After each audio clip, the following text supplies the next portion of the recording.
Good morning. Good morning. It's me. Halloween week is upon us. This is our first tutorial. It came out pretty much how I wanted it. Of course, vary it to your own liking. Look at other skull makeups or skulls. I had to take a nap in between filming this because my battery had to charge and I was really sleepy. So it's 8:30 now. Been filming all night. I hope you guys enjoy. I didn't know what hairstyle to do with this. If you have prettier hair than mine, I need to get a haircut. Style it if you want. I just put it in a low pony because I don't know what else to do. Nothing else looked cute. Whatever. See you guys later. Alright, I'm back, y'all. Slicking my hair back, and I'm adding some moisture to my lips before I dry them out with makeup not meant for my lips. And for my brows, I'm using Benefit's Foolproof brow powder in both 3 and 5, 3 in the front and 5 in the outer half. This creates more dimension and looks great in pictures. Plus Mario did it and he's king, so. Before I did my brows, I did do my foundation above my forehead and I forgot to film it, so I'm demonstrating it again to show you that I'm doing my brows on a creamier base and not just my skin. I carved out my brows and primed my lids just using concealer, and the first shade I'm using is Agent from the Armed and Gorgeous palette. I start off slowly and build up. This first shade sets the base, so make sure you pat first and then blend and slowly build up. Then to blend this even more, I'm using the shade Access, which is a really warm yellow, and this helps it look a lot more blended and smoky. So then after this, I'm picking up the shade Prowl, a warm chocolate, and slowly adding this to the inner and outer corner.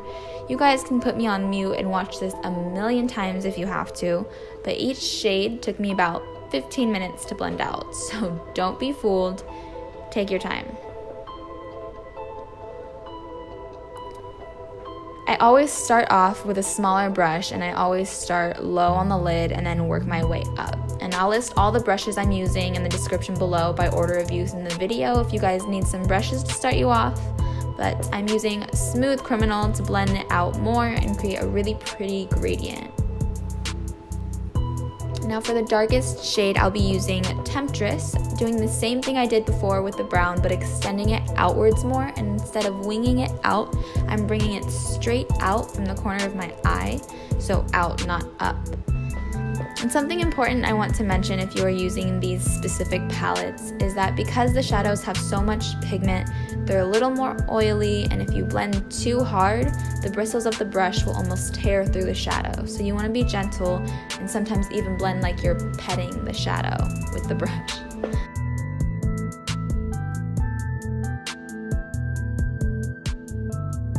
I added all the gold shades into the center of my lid, and the best tip I can give you for improving your eye makeup is getting small enough brushes for certain details. It really helps when you have a smaller brush to blend in those smaller areas rather than just a couple of different sizes. I used to blend with just a couple of different blending brushes, and it just helps so much when you have more brushes. So I did my concealer under my eyes, and I kind of highlighted my forehead. I switched to a smaller brush, again to get more precise with my blending when I was closer to my eye. I've been using lighter shades than normal because I wanted it to be a little more pale, but I didn't want to go completely white as a skull, you know?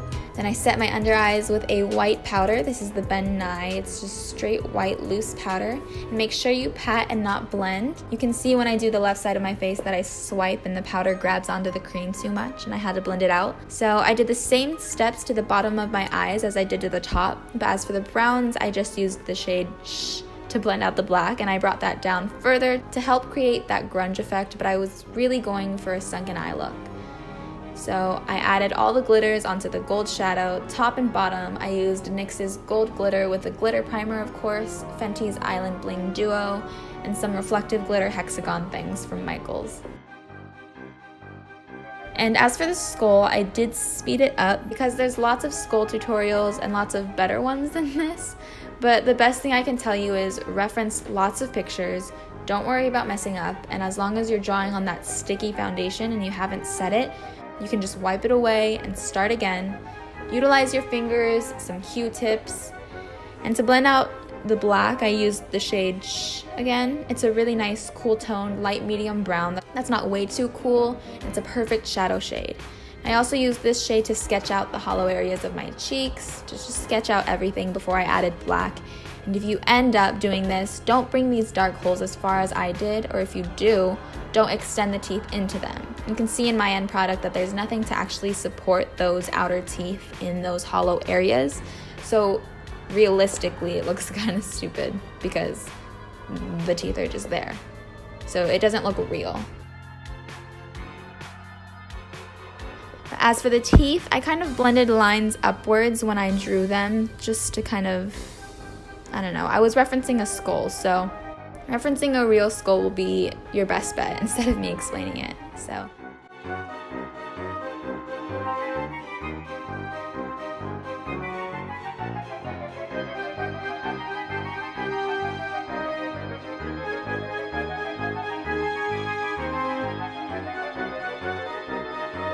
I wanted a couple of gold teeth, so I added the same glitters I did on the eye onto 2 of the molars for fun. I highlighted my cheekbones and added some glitter onto the highlight, and that was it. I love you so much.